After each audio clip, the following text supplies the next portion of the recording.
Welcome to Door County, Wisconsin. Located in the northeastern part of the Badger State, Door County is a charming and picturesque destination, known for its natural beauty and quaint coastal communities. Bordered by Lake Michigan to the east and Green Bay to the west, the county boasts stunning waterfront views, pristine beaches, and vibrant fall foliage that draws visitors year-round. With its lavender, lighthouses, kayaking, and fishing, Door County offers a serene escape for nature enthusiasts, families, and couples seeking a tranquil retreat in the heart of the Midwest. All that would change in 2019 when a string of gruesome murders shocked the quaint coastal county. This is the story of the Door County Key Killer, an unsolved string of serial killings claiming the lives of 7 residents and terrifying hundreds more. So, we invite you to join us as we take a look into these crimes, the people involved, and the theories as to who may have been behind the whole affair. Dearest listeners, welcome to Locked Door County.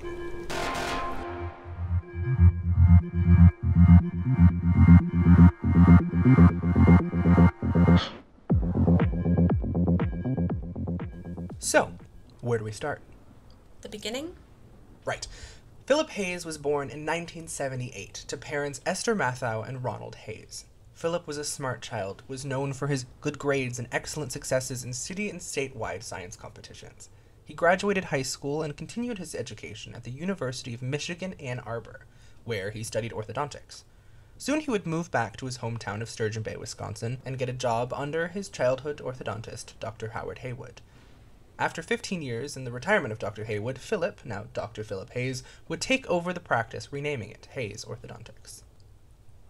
The only remnant of his predecessor's practice would be the dental hygienist Hetty Lensbackle. She'll be important in just a bit. Now, Philip met his wife Carlotta a few years prior, due to fertility issues on their end. They were never able to have children of their own, though they had fostered a few in the past.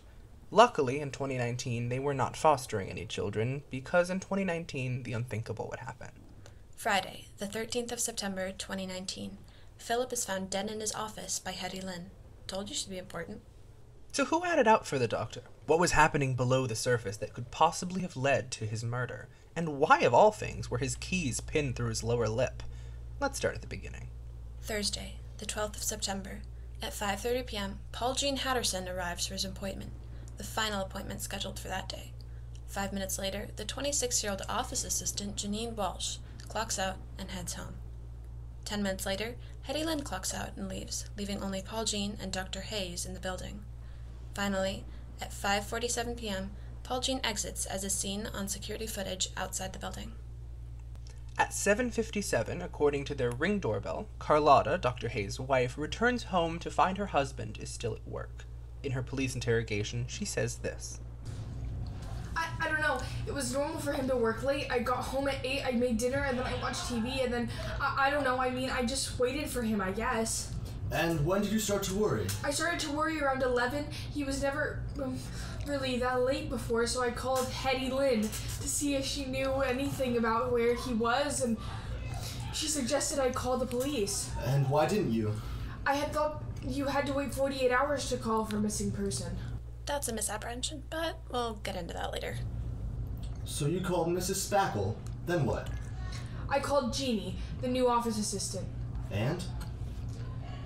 She suggested I drive around and check bars. She was no use at all, but there was a man's voice in the background, so I got confused and pushed further. What do you mean?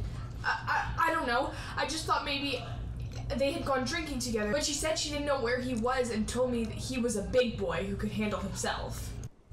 At around midnight, Carlotta reports taking a prescription dosage of temazepam and falling asleep. At quote 7:30 on the dot, Hetty Lynn arrives at the office, brews a pot of decaf coffee, and begins to check her own and general office emails. At 7:37, she realizes Dr. Hays is not in the office and calls Carlotta. Upon further reiteration that Dr. Hays never returned home, Hetty Lynn hangs up and searches the office. Moments later, in the corner of the X-ray suite, she finds the mangled corpse of her former employer, Dr. Phillip Hays. The official coroner's report described his state as this. Victim suffered severe blunt force trauma wounds to the top, back, and base of his skull. Crush wounds. There were defensive wounds on his arms, though it appears that he was attacked mainly from behind. But the detail that made the case was this. Strange. Victim's keys. Key ring opened and pierced through the lower lip. No keys remain, only keychains. No trace of blood or possible prints/DNA to be found on the key ring. Clean puncture, likely cleaned after insertion. Victim was definitely cleaned. Points to intent. Also of note, his estimated time of death was never published. Police described the scene as follows. Bloody. An attempt was made to clean. Victim was found on the chair behind the protective wall, propped up, sitting. They were definitely moved. The murder occurred in the X-ray suite, as no blood can be found anywhere else in the office. No blood on the walls, only on the floor and victim. Also no blood was found on the chair, once again pointing to the fact that the victim was moved. Police immediately suspected that there was an altercation in which Dr. Hays was knocked to the ground and subsequently bludgeoned to death with a heavy object from behind. At 7:46, Hetty Lynn calls the police to report the murder. Immediately following, she calls Carlotta, then Janine, and finally the mother of their first patient planned to arrive that day, Louise Richards. Notably, at 7:50, Carlotta arrives on scene, and at 8:04, 14 minutes after Carlotta, and 28 minutes after the police were called, first responders arrive. At 8:10, Detective Olivia Walnut, head of the Door County Homicide Division, arrives at the scene and addresses the crowd of onlookers and press. Detective, any developments on the case? Ladies and gentlemen, I'm glad you are here, but you do not have to be. We are here. We are here to help. We are here to get to the bottom of what has happened here, and we will do so swiftly. Thank you. Please, Now, Detective Walnut was born and raised in Sturgeon Bay. She went to school in Madison and later became a detective in Eau Claire before taking a job back in Sturgeon Bay. She would later say in an interview with Good Morning America, I was born in Wisconsin. I will die in Wisconsin, but God willing, I will leave my home better off than when I came. Now, if that isn't endearing, I don't know what is. At 8:12, the coroners arrive and begin to prep and examine the corpse. Around the same time, Janine arrives. 10:35, questioning begins in the back office, with the first person being questioned, Hetty Lynn. Following Miss Spackle, Carlotta is questioned, and finally Janine. At 11:15, following her questioning, Carlotta is brought home under police surveillance, and at 12:30, the corpse is removed from the scene and brought back to the police station. While this was happening, police began to turn their eyes on another possible suspect, or at least an important person to question, landlord and downstairs neighbor, Harry Marlin. Mr. Marlin owned multiple properties in Sturgeon Bay, but he mainly took care of the Sunshine Strip Mall, in which his apartment and Hays Orthodontics was placed. Harry inherited the property from his wife's parents upon their death, and following her death in an automobile accident in 2016, Harry, already suffering from PTSD from his time in the military, spiraled into an unwavering depression, and subsequent substance abuse led to problems not only in the law but with his own family. His daughter Rebecca began to rebel and fell into her own legal and substance troubles. It's worth noting that on September 13th, attempts to question Mr. Marlin were repeatedly unsuccessful. Police knocked on his door the first time at 10:57 a.m., finding no answer but proof that he was inside. Subsequent attempts to contact Mr. Marlin at 11:18 and 11:46 were equally unsuccessful. Finally, the fourth try at 12:10 did end in success, and Mr. Marlin agreed to be questioned on site. Another notable exploit during the investigation was the hunt for Paul Jean Hatterson. Not only was Paul Jean the last patient to be seen inside, and the last person, to our knowledge, to see Dr. Hays alive, but also a former career criminal. In 2005, Mr. Hatterson was arrested in a violent crime, a home intrusion gone awry. Intending to rob the home of a wealthy member of the community, Mr. Hatterson was caught by a security system, and unfortunately for him, the family dog. A pit bull, fittingly named Bubbles. In his escape, Paul Jean committed vehicular manslaughter, hitting and killing a 45-year-old jogger with his car. But in an interesting twist, testament to his character, Paul Jean would turn himself in the next morning.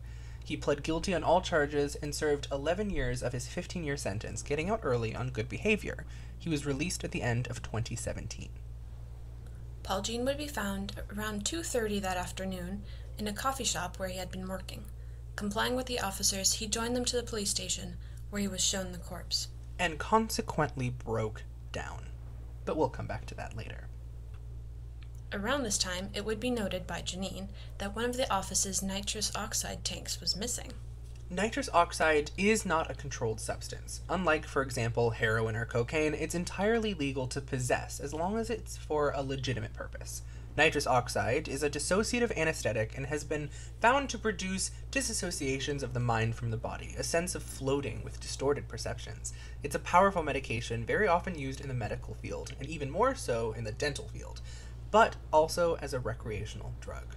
For those reasons, the police had even more of a suspicion that Dr. Hays' murder was more than a possible crime of passion, and even possibly a robbery gone wrong. So, was it a crime of passion, a robbery gone wrong? Who did the police suspect, and more importantly, who did they leave out? All of this and more to come.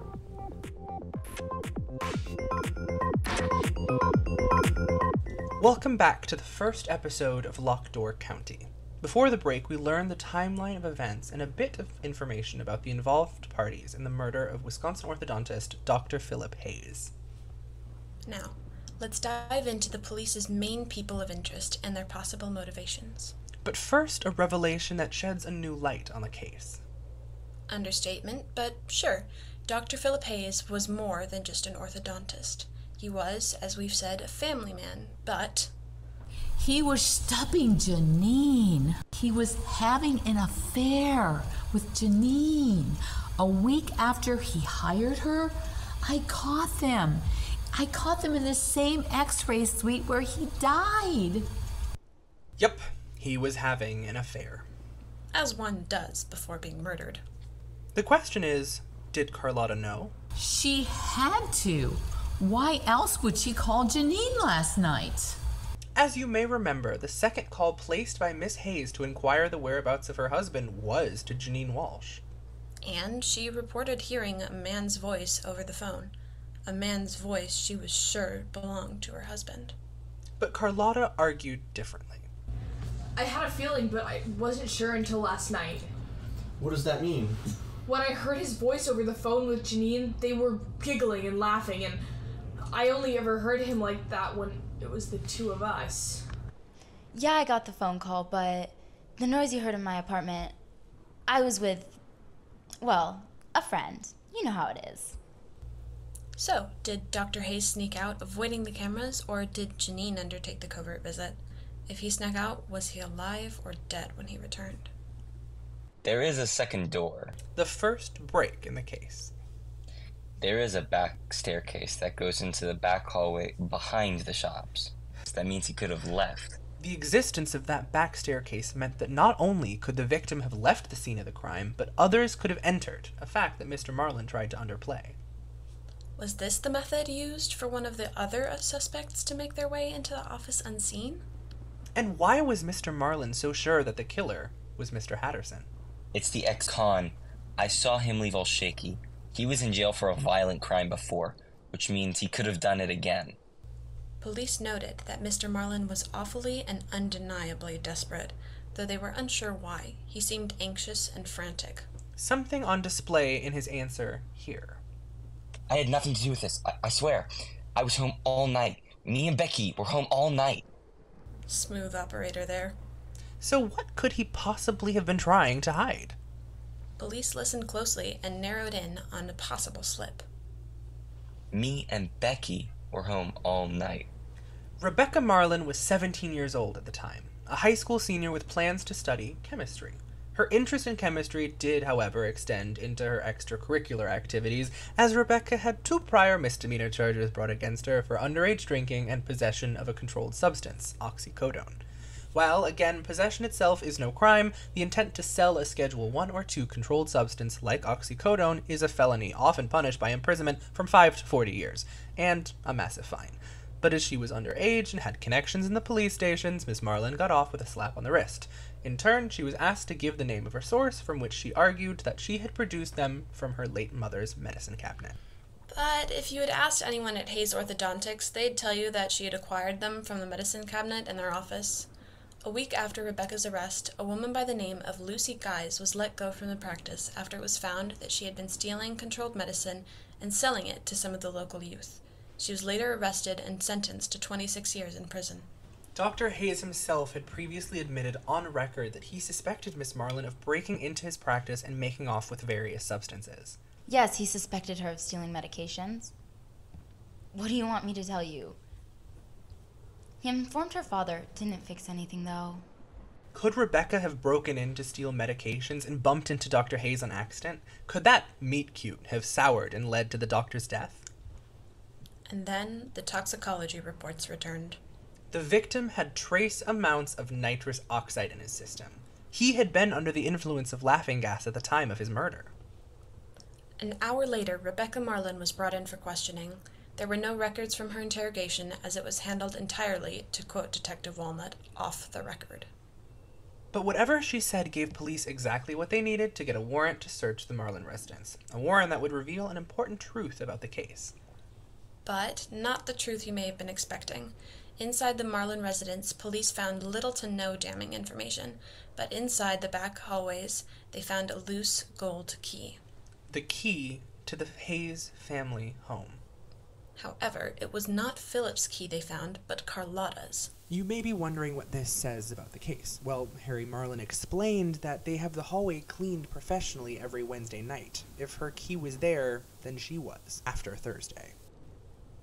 This places Carlotta at the scene of the crime after Hetty Lynn and Janine left, opening up an opportunity for the woman scorned to strike. Now, you may have been assuming that they would have found the tank while searching the Marlin home. They did. The next morning, one town away, one Mr. Stephen Black, the owner of a fine wood shop and joinery, called to report a strange metal object in his dumpster. On arrival, police confirmed it to be the missing tank. Sadly, it had been cleaned, but a small dent at the bottom proved it to be the murder weapon. So, was it the wife scorned, the side piece, the ex-convict final patient, the drug thief downstairs, or even possibly her father, who would have done anything for his daughter? We'll return to summarize the suspects and go over theories after this break.